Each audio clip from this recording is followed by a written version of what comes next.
পুরোনো জায়গাগুলো আর ভালো লাগে না। ইউটিউবে আমার ছবি দিলে কিন্তু আরে নদীর ধারে চলো। আচ্ছা তুমি এটা জানো গাছগুলোতে এই প্লাস্টিকগুলো কেন লাগায়? হ্যাঁ জানি। কেন? সবাই চিন্তিত এখানে। আর দিয়াশালাই নাই।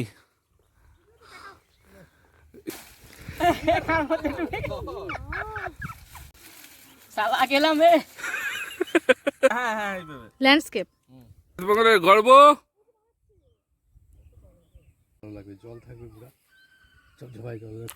হ্যালো ফ্রেন্ডস, আমরা এখন আছি হচ্ছে গুরজন ঝোড়া চা বাগানে। এই দেখুন চা বাগানটা কত সুন্দর, সেই সুন্দর কিন্তু চা বাগানটা, গুরজন ঝোড়া চা বাগান। আমি একদিন এই বাগানটা পুরো বাগানটা একটা ভিডিও করব নেক্সটে। তো আজকে শুধু এইটুকু জায়গায় যে আমরা কোথায় খেতে যাচ্ছি, আর আজকে আমাদেরকে খাওয়াবে বিমান। এরা আলাদা তো।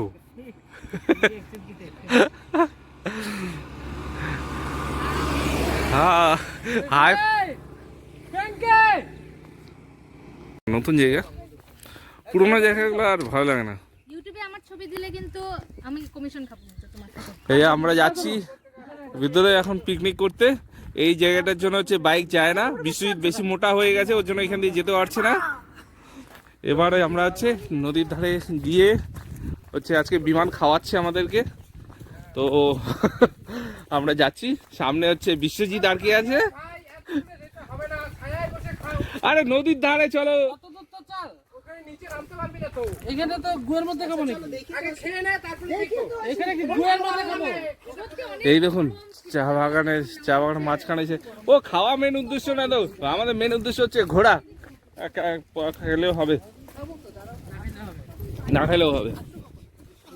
এই দেখুন আমরা যে জায়গাটা বসে খাবো সব রেডিমেড খাবার নিয়ে আসছি। তো এবার এই জায়গাটাকে কেন বেছে নিয়েছি, এই দেখুন চারদিকে ভিউটা আপনাদেরকে দেখাচ্ছি।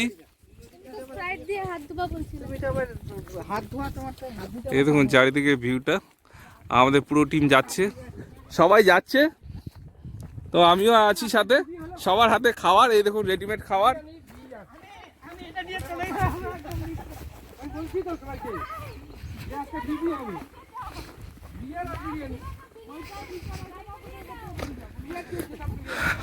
আমাদের উত্তরবঙ্গের গর্ব এই বড় বড় চা বাগান, আর এত সুন্দর ভিউ। এই চা বাগানের জন্য ভিউগুলো এত সুন্দর হয়ে যায়। এই দেখুন ওই যে আমাদের বাইক ওখান থেকে আমরা এদিকে আসছি। এই দেখুন গাছগুলোতে। আচ্ছা তুমি এটা জানো গাছগুলোতে এই প্লাস্টিকগুলো কেন লাগায়? হ্যাঁ জানি। কেন? ওটা হচ্ছে আঠা লাগানো আছে ওর মধ্যে, পোকা ওঠে না। পোকা ওঠে না, পোকা চিপকা যায় ওর মধ্যে। আচ্ছা সেটা বুঝলাম, কিছু জায়গায় হলুদ থাকে কিছু জায়গায় সবুজ থাকে, কেন থাকে তাহলে? ওটা অ্যাকচুয়ালি একটা কন্টিনিউ হলুদ থাকে কন্টিনিউ সবুজ থাকে, দেখো। হ্যাঁ রোলটা যেরকম থাকে সেই হিসাবেই থাকে। কিছু সাদাও দেখতে পাচ্ছ, হয়তো সাদাগুলো হচ্ছে রং পুড়ে গিয়ে সাদা হয়েছে, আগে হলুদ ছিল। হতে পারে, তোমার যুক্তিটা ঠিক। সুন্দর, কত সুন্দর জায়গাটা। জন্য এই যে আমরা এখানে নিচে নামবো। এছাড়া না পাথরগুলো যেখানে ঝরে পড়ছে ওখানে যাই। হ্যাঁ মানুষকে এখানে খুন করে দিচ্ছে, তোর পায়ে লাগবে আর ভাই। তাহলে ওই যে ওখানে যে ব্যারিকেড লাগানো আছে, এটা ইসে ব্যাপার আছে। ওইখানে কোনো লোক, যেহেতু বাইক অনেক দূরে রাখছি, এখন ভয় পাচ্ছি যে বাইকগুলো ওখানে সেফ থাকবে কিনা, সেটাই একটা ব্যাপার। কিন্তু ভিউটা দেখুন গুরজন ঝোড়ার, ওই যে মালবাজার দেখতে পাচ্ছেন, সবাই চিন্তিত এখানে। আর এরা দুজন কোথায় যাচ্ছে?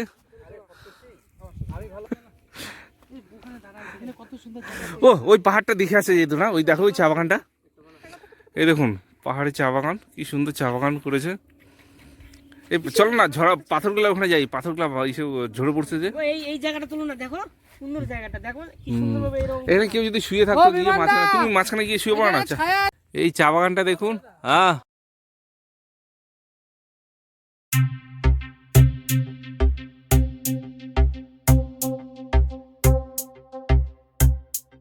এই দেখুন চা বাগানের ভিতর দিয়ে রাস্তা, এটা কিন্তু চা বাগানের ভিতর দিয়ে একটা রাস্তা, সুন্দর রাস্তা। এই বাগানগুলোতে কিন্তু চিতাবাঘ থাকে, এখন যদি একটা চিতাবাঘ বের হয়, এই চিতাবাঘ বের হলে কি হবে?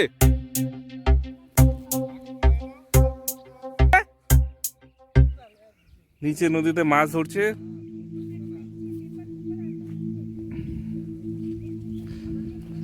দেখুন পাহাড়টা নিচের থেকে কি সুন্দর।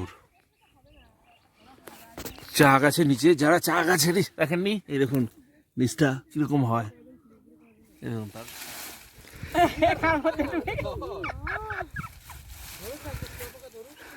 বিপ্লব অলরেডি আউট অফ কন্ট্রোল। সালা अकेला में এটা একটা হাসি কি সালা अकेला में এটা একটা হাসি কি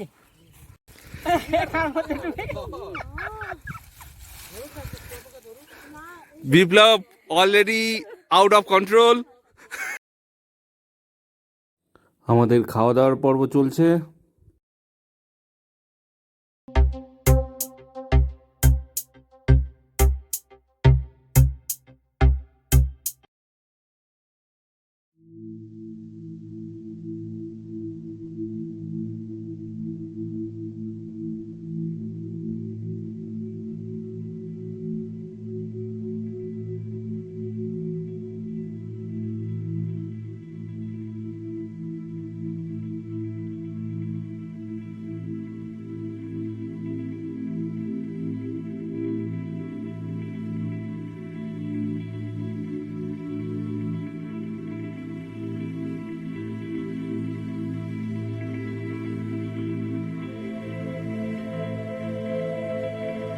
এই যে বাগান থেকে আমরা বের হয়ে যাচ্ছি।